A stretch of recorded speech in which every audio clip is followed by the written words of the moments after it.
Benarkah kerajaan di Nusantara pernah menjalin hubungan dengan kerajaan Turki Ottoman atau yang biasa kita kenal dengan Kesultanan Utsmaniyah?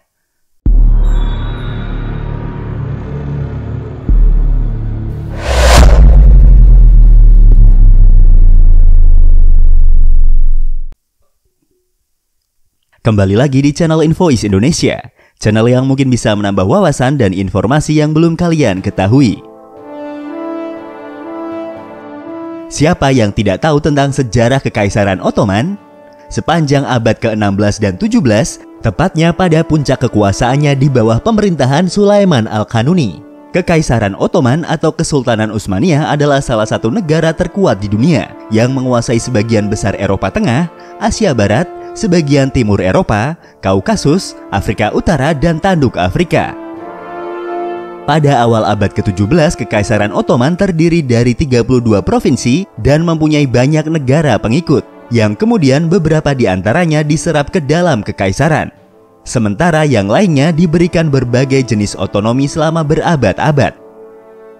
Dengan Konstantinopel sebagai ibu kota dan sebagai pusat kontrol tanah di sekitar cekungan Mediterania, Kekaisaran Ottoman menjadi pusat interaksi antara dunia timur dan barat selama 6 abad. Setelah melalui sejarah yang panjang tentang penaklukan dan perang oleh kekaisaran ini, kejayaan Turki Ottoman harus berakhir pasca Perang Dunia Pertama, tepatnya pada tanggal 1 November tahun 1922, yang berujung pada kemunculan rezim politik baru di Turki, serta pembentukan Balkan dan Timur Tengah yang baru. Lalu, apakah benar Kekaisaran Ottoman pada masa lalu mempunyai sejarah hubungan dengan kerajaan di Nusantara?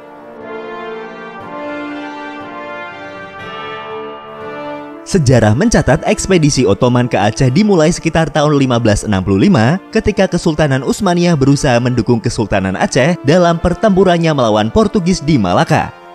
Ekspedisi dilancarkan setelah dikirimnya duta oleh Sultan Alauddin Al-Qahar kepada Sulaiman Agung pada tahun 1564 atau kemungkinan di awal tahun 1562 yang meminta dukungan dari Turki terhadap Portugis.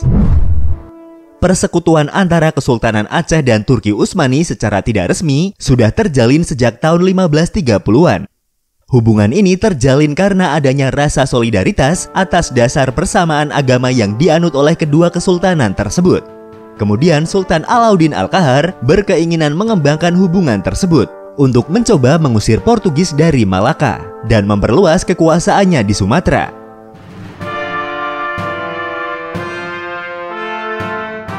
Menurut laporan Mendes Pinto, seorang penjelajah berkebangsaan Portugis yang berada di daerah tersebut sekitar tahun 1530-an, Sultan Aceh merekrut 300 tentara Turki, beberapa dari Abisinian, tak terhitung dari orang-orang Gujarat, dan sekitar 200 tentara bayaran dari Malabar dalam upayanya menaklukkan wilayah Tanah Batak pada tahun 1539. Setelah sekitar tahun 1562, Aceh juga mendapat bala bantuan tentara dari Turki yang memungkinkannya menaklukkan kerajaan Aru dan Johor pada tahun 1564. Pengiriman duta ke Istanbul pada tahun 1564 dilakukan oleh Sultan Husain Ali Riayat Shah. Dalam suratnya kepada Porte Utsmaniyah, Sultan Aceh menyebut penguasaan Utsmaniyah sebagai khalifah atau penguasa Islam.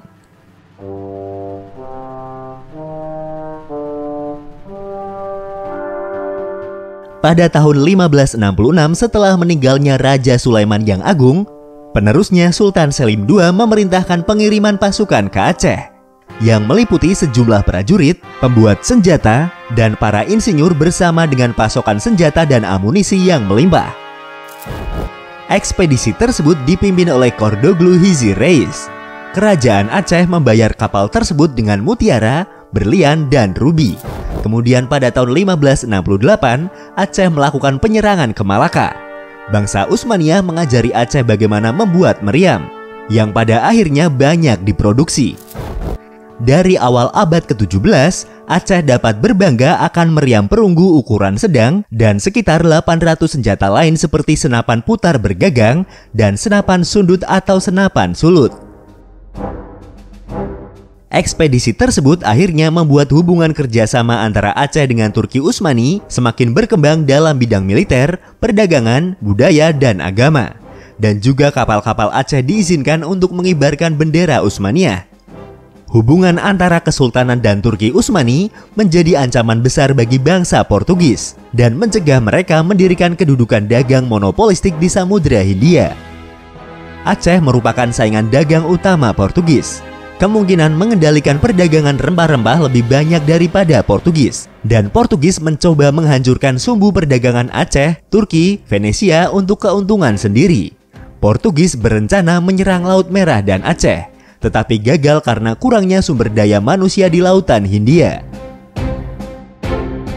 Seperti itulah sejarah hubungan antara Kesultanan Aceh dengan Kesultanan Turki Utsmaniyah atau Turki Ottoman.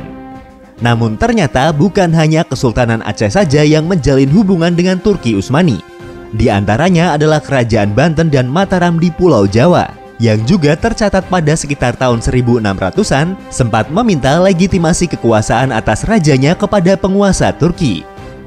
Selain itu, Turki Utsmani juga menjalin hubungan dengan Kesultanan Demak dan Keraton Mataram Yogyakarta.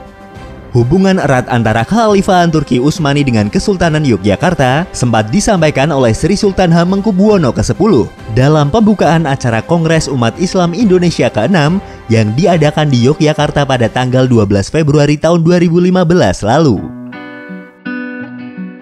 Dikutip dari pidato Sri Sultan Hamengkubuwono ke-10, pada tahun 1479, Sultan Turki mengukuhkan Raden Patah atau Sultan Demak pertama sebagai Khalifah Tuwoh ing Tanah Jawa, perwakilan kekhalifahan Turki untuk Tanah Jawa, dengan penyerahan bendera berlafadz La ilaha illallah yang berwarna ungu kehitaman yang terbuat dari kain kiswah Ka'bah, dan bendera yang berlafadz Muhammad Rasulullah yang berwarna hijau.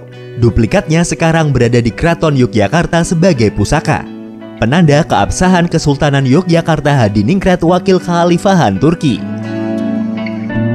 Replika dari bendera tersebut kini tersimpan di ruang pusaka Keraton Yogyakarta yang diberi nama Kiai Tunggul Wulung dan Kiai Pare Anom. Itulah tadi sedikit sejarah hubungan antara Kesultanan Turki Ottoman dengan kerajaan-kerajaan di Nusantara. Semoga informasi ini dapat menambah pengetahuan dan wawasan untuk kita semua. Terima kasih sudah menonton dan tunggu video dari kami selanjutnya.